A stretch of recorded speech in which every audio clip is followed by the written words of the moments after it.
I am Rodney Galicia of Alyansa Tigil Mina in the Philippines. In 2008, the ASEAN adopted the Manila Declaration on intensifying, liberalizing, and harmonizing policies in the mining industry in the region.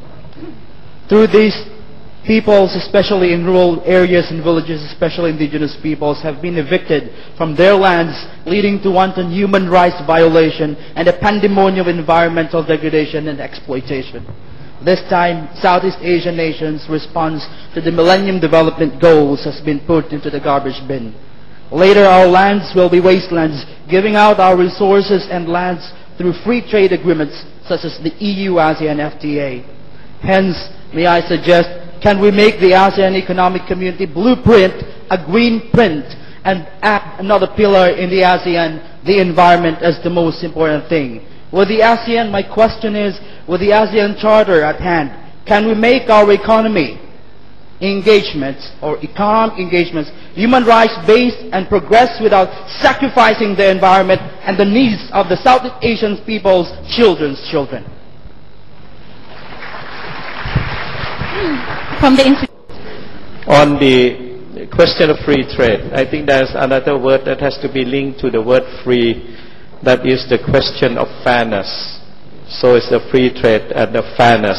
And the fair part of it has been lacking all along. We hope to reintroduce it to the next Doha round and also to table it at the G20 meeting on the 2nd of April, whereby Indonesia is a member. And my Prime Minister has been invited to attend as the chairman of ASEAN. So we'll be participating fully to ensure that the opening up of trade also being coupled with fairness, with access to market, especially of developing countries in their agricultural export products.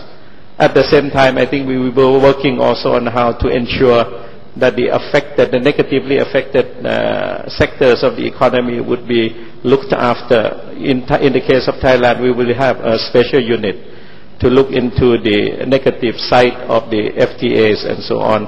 And I was in Geneva about 3 weeks ago. I did call on Dr. Supachai, Director of UNCTAD, and I think we will be working closely with UNCTAD to ensure the access to market to be coupled with the development assistance that must be forthcoming, continue to be so from developed to some of the developing countries, particularly in the Indian subcontinent and in the African continent.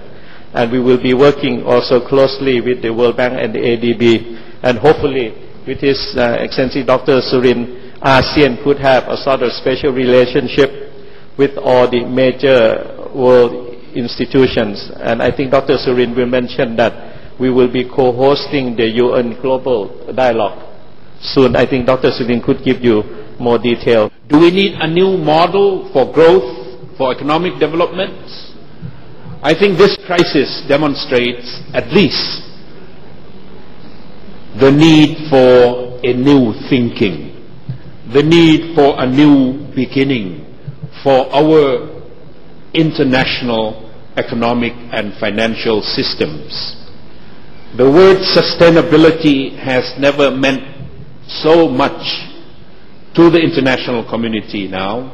And I think more and more people are thinking about the real balance between productivity and sustainability, profit and the degradation of our environment, which is affecting everyone in the form of climate change now.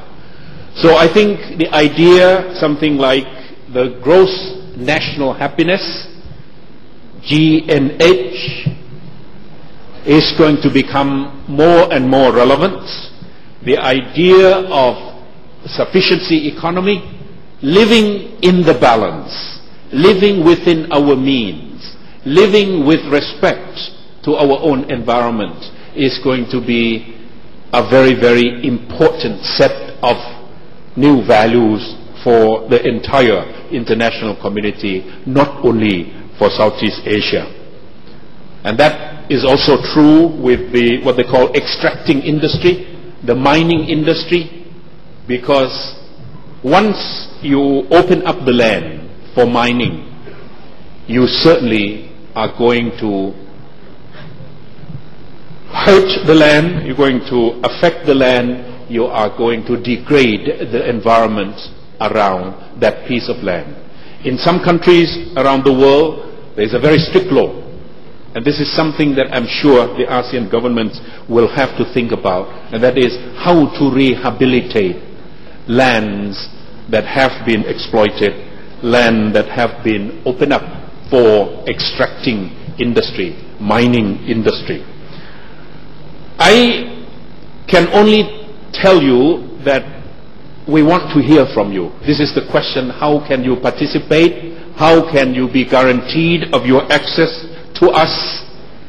I think the fact that we are here and smiling and listening and dialoguing with you in full appreciation of what you are doing is already a testimony that we want to listen, that we want to hear from you, that you will have an access to us.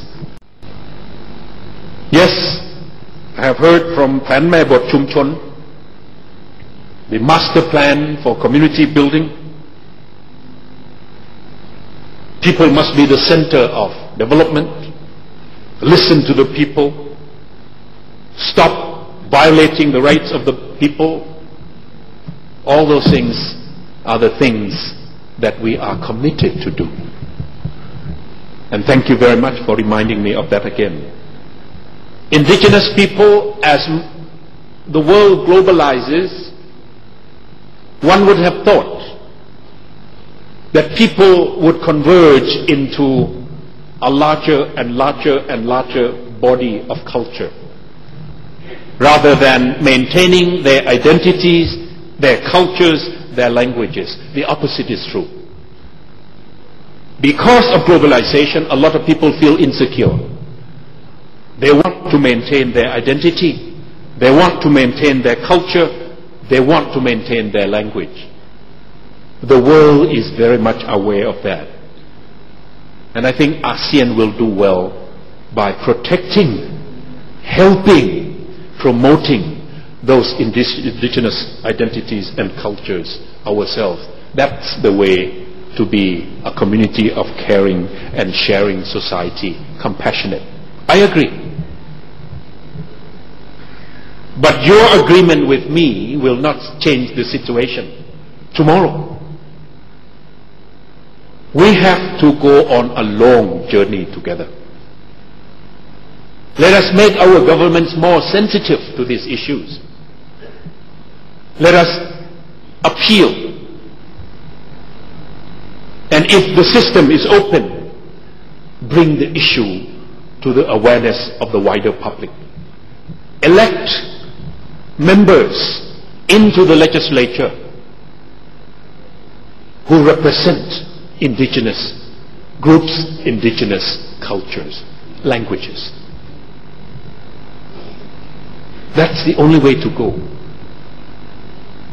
We cannot impose today. We can only work today in order to reap the fruits of our efforts tomorrow and into the future. At least we have begun. Can the rights and the interests of the indigenous people be part of the human rights body? I think you will have to wait and see. If HRB or terms of reference for that body is to be meaningful and relevant, they will have to take this question of yours into consideration. And it is already in here, the mother of all terms of references. Our cultures, our identities, our values must be protected within the ASEAN process, through the ASEAN process. Yes, we are concerned about you losing your land. Yes, we are concerned about you losing your identities to the mining industry. Yes, we want to compensate if we can, if states agree that people evacuated for the purpose of mining must be compensated. And I think there are some states who are already doing that. Again, ASEAN wants to be compassionate, caring, and sharing. And these are the issues I hope you will continue to press upon the ASEAN mechanisms and ASEAN process.